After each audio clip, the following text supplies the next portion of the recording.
go back to my hand here. Now, so if I were to push this way and you spun inside the noodle there. Okay, so that's typically, get that hip over there.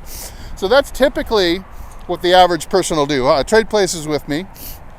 I'll do it, and I'm gonna do it in slow-mo. I don't even need a club for this. Now, from this angle, you'll be able to see again, I'm going to start to shift my weight to right center field or towards the ball too much, but then I'm also gonna spin and I'm gonna stay inside that noodle line I was holding up. This is an extremely common pivot action for you at home, and what this often will lead to is a lot of fat shots, a lot of pull hooks. So if you're someone who hits pull hooks, you have a hard time locating your divot in front of it, this is what you certainly would be looking for, is early extension plus turning in the barrel, is what they would call it in books in the 60s and 70s, is turning in a barrel. And this is a really good way to hit a pull hook and get offline both directions pretty badly.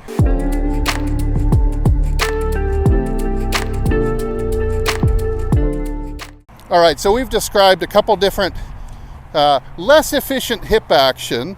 Let's see from this new angle now. We'll see if we can get a couple good slow-mos in for you here. So what is our summary here? Our summary is going to be a bit narrower on the feet. What you really want to look at, let's put up a swing of Tiger, really young Tiger. This is like 16-year-old Tiger, 1993. I think he's about, how old would he be? He's pretty young in this one. Maybe he's 18 in this. But look how narrow his feet are in this video on a driver. And yet, I mean, he was super fast, hit the ball a long way. Much simpler looking swing than later on, isn't it? Okay, so we're gonna go narrower. Now let's do that one more time, rehearsal. You're going to be, in a perfect world, you would be shifting to the noodle and breaking it like it's a karate chop with your left hip, and yet lifting the chair slightly off the ground at the same time.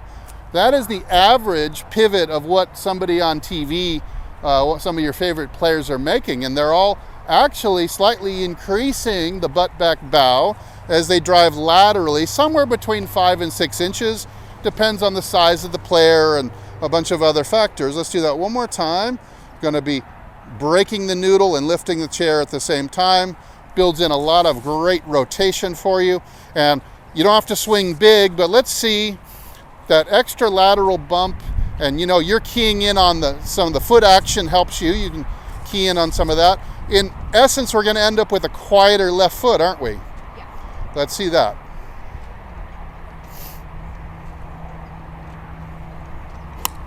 Super. So here we have a 1 yard draw that's dead on line. 7 iron? Yeah. And 7 iron lately has been going like 155 now. Yeah, wait till next month. It'll be going 160, et cetera, et cetera. Give Rish about 2 more years. 7 iron's going to be going 190, 200, I'm quite sure. Creates a lot of natural power. So if we look back at that swing in slow motion,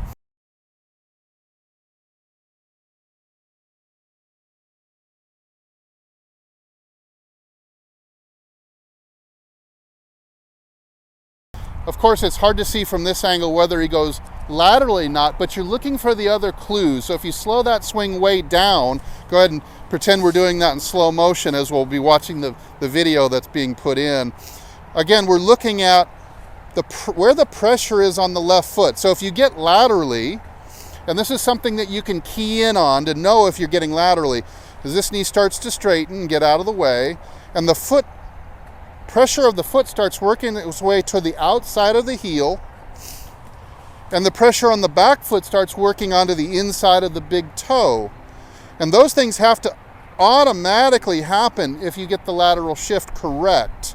Of course, you're also seeing he's increasing the butt depth by about a half an inch or more by pushing that sucker up in the air. So his hips are in a really good spot to hit solid, powerful, straight shots. Let me show you why.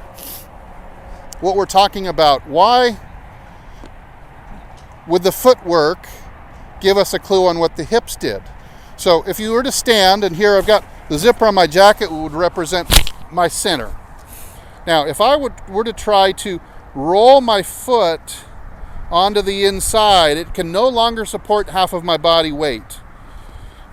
And so I'm going to go down like a sack of potatoes. However, if I were to take my spine and the bottom of my spine and relocate it over my heel, I can very easily get my foot into this position. If it's in the center, it can't support body weight.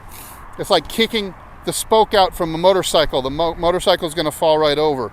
So if I've recentered my pelvis onto my left heel, I can now, this foot is essentially weightless. I can position it any way I want. And notice that the left foot is starting to roll to the outside with the toe up in the air a little bit like that.